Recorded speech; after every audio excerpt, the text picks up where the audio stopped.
وانا نتحدى المغاربه، نتحداهم، نقولها من هذا الموقف، نتحداهم يجدوا لنا بلد واحد في العالم parmi les 194 194 بلد مؤسس للوني، بلد واحد معترف بمغربيه الصحراء، بلد.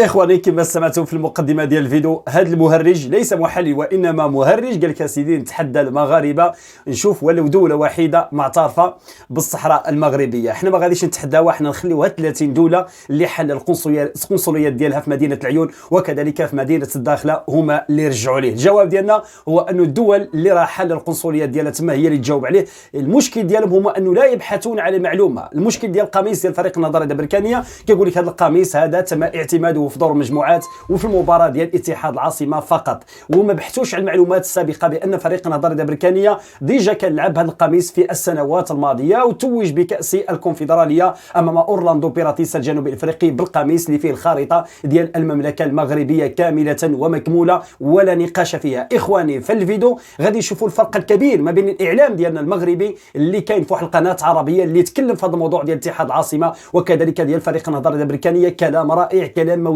موزون من المحللين المغاربه، تحليل بدون سب، بدون شتم الاخرين، بدون جرح الاخرين، على غرار ما نشاهده في القنوات ديالهم وفي الاعلام ديالهم. فقط مهرجين لا يبحثون عن المعلومه، فقط مجرد الكذب، فقط مجرد زرع الفتنه ما بين الشعوب العربيه. اليوم غادي نسمعوا في الفيديو وتشاهدوا في الفيديو المحللين المغاربه على قناه عربيه كيف يتحدثون والاسلوب اللي كيتحدثوا به على هذه المباراه، وكذلك يعطيونا الدليل ديال الكاف بانه لماذا الكاف حسمت الامور لصالح فريق النظاره الامريكانيه، لان القانون كان واضح. العسكر وكذلك المسؤولين في الجزائر خرقوا القانون ديال الكاف وحجزوا اقمصه ديال الفريق اللي كيلعب في المسابقات الافريقيه وعرقلوا باش تجرى المباراه ديال النصف النهائي.